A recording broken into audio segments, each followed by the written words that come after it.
I didn't stop my tattoo artist when he started improvising my cover-up after my ex's new girlfriend tried to ruin my appointment. I'd been waiting 4 months to see the best cover-up artist in the entire city. He worked out of a tiny studio with one other guy, and today was finally the day to turn the cursive RL on my ribcage into a watercolor octopus. 2 years since Ryan cheated on me, and I was finally ready to erase the last mark he left on my body. The artist had been working for about 3 hours when he started shading directly over the initials. I was lying on my side, one arm stretched above my head, doing slow breathing to get through the sting when the bell over the front door chimed, and the whole shop went silent. Oh my god, that's her. I recognized the voice immediately, even though I couldn't see her from the chair. It was the woman Ryan cheated on me with, the one he was still dating. She'd walked in with a friend for a tattoo consultation, but now I heard her heels clicking across the concrete floor toward my station. This is perfect, she said loudly. Look what she's getting covered up. She had a perfect view of the unfinished octopus over the half-hidden initials. Ryan still laughs about this tattoo, she bragged to her friend. He told everyone she got it after knowing him for like a week. We dated for 8 months before I got it. I stared at the floor through the face cradle, burning with embarrassment. She was obsessed with him, she went on. The artist's hand tensed against my skin but didn't stop working. Then she pulled out her phone and started showing her friend something. She still makes fake Instagrams to comment on my posts, she announced. Stuff like, you don't deserve him, and he'll cheat on you too. It's been 2 years. She just won't let it go. Her friend hesitated. Are you sure it's her? Oh, I'm sure, she snapped. She keyed my car last month. Cops say they can't prove it, but I know it was her. Fabric rustled. I glanced sideways. She lifted her shirt. On her ribs, same spot as mine, sat a freshly healed RL in the exact same cursive script. This, she said proudly, is what real commitment looks like, not some desperate tattoo after a week. Her phone camera clicked. I can't wait to show Ryan that she's still so pathetic she's getting hers removed. The artist set down his tattoo gun. For a second, I thought he was about to kick her out. Instead, he looked calmly at her exposed tattoo and said, I did that one. She lit up. Yeah, 4 months ago. He was so romantic about it. The artist glanced down at me. Hey, he murmured. Mind if I add some extra detail to yours? Make it really special? No charge. Trust me. I didn't know what he meant, but I nodded. At this point, whatever. He picked the gun back up and started adding long, curling tentacles to the octopus, each one wrapping elegantly around my ribs. The pain sharpened as he worked over fresh ink, but I stayed still. As he tattooed, he spoke in that same calm, steady voice. Funny, I actually did 3 RL tattoos that month. Silence landed in the room. All the same script, all on ribs. She laughed weakly. That's weird. The artist kept tattooing, not looking up. He brought the second girl in while you two were dating. Told me she was his cousin. The shop went dead quiet, except for the hum of the machine. Her friend whispered, horrified. Wait, are you serious? The artist continued adding another tentacle. The third girl was interesting, he said conversationally. She knew all about you. Said getting the tattoo would prove he'd mark any girl dumb enough to fall for him. Seemed like she went through with it for the joke. Ryan's girlfriend made a choking noise, then stormed out. Through the windows, we could hear her screaming into her phone in the parking lot, demanding Ryan explain who the other girls were. The artist finished the last tentacle and stepped back. The octopus was stunning bright colors, detailed shading, tentacles that wrapped around my ribs and erased every trace of the original initials. The other artist walked over and whistled. Dude, that's your best cover-up ever. When I went to pay, he only charged me for the basic design, not the hours of extra work he'd added. The girlfriend's friend was still in the shop, looking mortified. I'm sorry, she said quietly. I shrugged and gathered my things. I didn't care about Ryan or his girlfriend anymore. The octopus, with its curling, beautiful tentacles, had transformed something stupid I did at 21 into actual art. I stepped out into the warm afternoon light, feeling lighter than I had in years, like the weight of the whole stupid relationship had been lifted clean off my skin along with the old ink. The air hit my ribs, making the fresh tattoo sting a little, but the pain felt good this time, clean, new, earned. I had barely reached my car when someone called after me. Hey, wait! It was the friend, the girlfriend's friend, the one who'd stood frozen while the whole disaster unfolded. She jogged toward me, hugging her purse against her side, her expression somewhere between embarrassed and guilty. When she reached me, she stopped and tried to catch her breath. I wanted to say again I'm sorry. She pushed her hair behind her ear. That was horrible. She was horrible. It's fine, I said. I'm over it. You shouldn't have had to hear all that, she added, voice low, especially when none of it was true. I gave a small shrug. She's insecure. That's her problem now. The girl nodded, her eyes softening. I knew Ryan was bad news, but I didn't know he was that level of trash. You wouldn't be the first to underestimate him. She hesitated, glancing back toward the shop window where her friend was still pacing, still yelling into her phone, still unraveling her entire world, one shriek at a time. I told her not to date him, she whispered. She just wouldn't listen. I looked at the girl, really looked, and realized something. She wasn't just apologizing for today. She was apologizing for every woman who had ever believed Ryan's lies, every woman who had helped protect his ego, every woman who ignored the signs and blamed other women instead of him. She was apologizing for a pattern she finally saw clearly. It's not your fault, I said gently. He's good at hiding who he is. Yeah, she said quietly. I guess he is. She started to walk back toward the shop, but then she turned again. For what it's worth, she said, your tattoo is gorgeous. A small smile tugged at my lips. Yeah, I think so too. She nodded, then slipped back inside. I got into my car, started the engine, and sat there for a moment with my hands on the wheel. For 2 years, that RL had felt like a curse. Now, it felt like nothing. Just a past mistake turned into art. A scar that didn't hurt anymore. I took one last look at the shop through my rearview mirror. The girlfriend was still yelling outside while her friend tried gently and unsuccessfully to calm her. The artist who'd tattooed me stepped into the doorway, leaning against the frame, arms crossed. He looked tired, but satisfied, like a man who had just taken out 3 years of pent-up frustration on a tattoo gun, and won. For a second, our eyes met through the glass. He gave a small nod. I nodded back, then I drove away. By the time I got home, the adrenaline had worn off, and the ache in my ribs had turned into a dull, insistent throb. I peeled off my jacket carefully and stood in front of the bathroom mirror, studying the new design. The octopus looked alive. Tentacles curled around me like it had grown from my skin, not been inked into it. Watercolor blues and purples faded into warm coral tones, every line smooth and deliberate. It was perfect, but beneath the beauty of it, something else settled into my chest. Something unexpected. Something heavy, because the artist hadn't been lying about any of it. Ryan had brought in 3 girls that month. 3 girls, including me, getting the same initials in the same place in the same script. 3 girls who probably believed whatever lie he told them to make it feel romantic. 3 girls who probably felt special while he recycled the same moment like a cheap magic trick. My stomach twisted. I sat on the edge of the tub and pressed a hand lightly to my ribs. Not because they hurt, because the realization did. How many lies had there been? How many girls? How many times times had I been played while thinking I was the only one? The thought made my chest tighten and then slowly loosen. Because it didn't matter anymore. It wasn't my life now. It wasn't my problem now. It wasn't my skin anymore. My phone buzzed. A message. I didn't want to look, but I did anyway. Unknown number. You petty little psycho. I know you planned that. Ryan is furious. I stared at the text. A slow, full-body calm washed over me. I deleted the message without replying. A few seconds later. Unknown number. He said you ruined my tattoo on purpose. You're obsessed with us. I deleted that one too. Another buzz. Another text. Unknown number. I hope your stupid octopus falls off. I blocked the number. I didn't know if it was her phone or Ryan's. It didn't matter. Because the truth was, I wasn't obsessed with either of them. If anything, they were obsessed with me clinging to the idea that I still cared, still watched, still hurt. But I wasn't hurt anymore. I was free. I stood, adjusted the bandage on my side, and took one more look at the octopus in the mirror. Strong, colorful, untangled, alive, and I finally felt the same way. I turned off the bathroom light, walked into my living room, and opened all the windows. Fresh air spilled inside, warm and bright. For the first time in years, the silence felt peaceful. Not lonely, not sad, just clean. I didn't need revenge. I didn't need closure. I didn't need Ryan to apologize or his girlfriend to crumble or anyone to validate the pain I once carried. I had my own skin back, and this time, it told a story that belonged only to me. I sat on the couch, leaned my head back, and closed my eyes. And for the first time since the breakup, I exhaled without feeling anything break inside me because nothing was broken anymore. Not my ribs, not my confidence, not my heart. Just a girl and her beautiful inked octopus. And finally,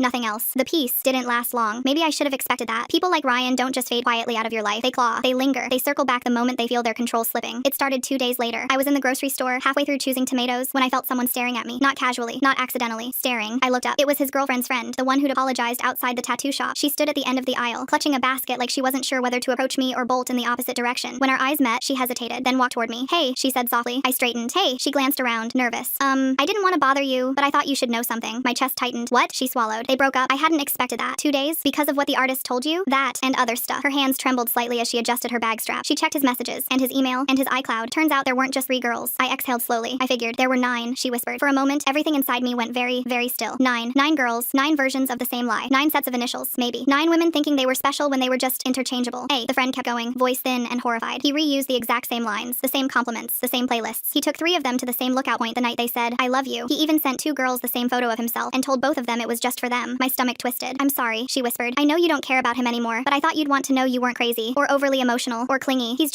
like that with everyone. I looked at her, and for the first time, she didn't seem like a bystander. She seemed like someone who'd seen something ugly up close. Thank you, I said, genuinely. She nodded. Then her gaze flicked down toward my ribs, where the outline of the bandage was visible beneath my loose shirt. How's the tattoo? She asked quietly. A small smile tugged at my lips. Healing, she smiled back. A tired, relieved kind of smile. Good, she said. You deserve something beautiful. Then she squeezed my arm once and walked away. I watched her turn down the cereal aisle, head low, like someone carrying stories she wished she didn't know. 9 girls. Ryan hadn't changed. He'd just grown more efficient. That night, as I stood in the shower, warm water running over my ribs, I thought about all 9 girls. Not with jealousy, not with anger, with something closer to pity. He had hollowed out each one of them in exactly the same way he'd hollowed me, and I knew deep down that none of us had ever really mattered to him. We weren't partners. We were mirrors he used until they cracked. I stepped out of the shower, dried off, and peeled back the bandage. The octopus glowed under the bathroom light, greens and blues swirling together, the deep purple tentacles curling around my side like they were protecting something, or replacing something. I touched it gently, feeling its warmth under my fingertips. It hit me then, unexpected and sharp. I had spent 2 years thinking Ryan marked me, but I wasn't marked anymore. I was reclaimed, from head to toe, from past to present, from pain to ink. The next morning, I woke to a voicemail from an unknown number. For a moment, I considered ignoring it, but curiosity won. I pressed play. His voice hit me like a wave of static. Hey, it's Ryan. I didn't breathe. He sounded stressed, annoyed, like someone inconvenienced, not someone apologizing. Listen, I don't know what you told that tattoo guy, but he completely screwed things up for me. You didn't have to humiliate her like that. A bitter laugh escaped me. I hadn't humiliated anyone. He had. He kept talking. I mean, really? Dragging my personal business into your little breakup saga? It's pathetic. You always do this. You make everything about you. I blinked slowly, letting the venom roll off me. He didn't even realize the irony. A soft beep signaled the end of the voicemail. Then my phone buzzed again. Another voicemail, another unknown number. I didn't need to guess who. I played it. Pick up, he snapped. I'm not done talking. I deleted both messages, blocked the number, and then, without hesitation, I opened my contacts and blocked the other forgotten numbers he might try. Then his Instagram, then his email, then his Venmo, where his stupid smiling profile picture used to pop up every time a friend sent him $1 for drinks. One by one, I erased him from every corner of my life. Not slowly, not hesitantly, but with the clean certainty of someone who didn't need to hold on anymore. I blocked the last account, locked my phone, and felt nothing. Not sadness, not longing, not anger, just nothing. A peaceful, echoing nothing. And for the first time, I understood that nothingness wasn't emptiness. It was space. Space where something better could grow, something kinder, something stronger, something mine. I grabbed my keys, slipped on my jacket carefully over my healing ribcage, and stepped outside. The air was crisp, the sky was clear, and somewhere beneath my shirt, the octopus stretched across my skin like a reminder. Life could be painful, but pain could be transformed. It could become color, movement, art, and I wasn't done transforming yet.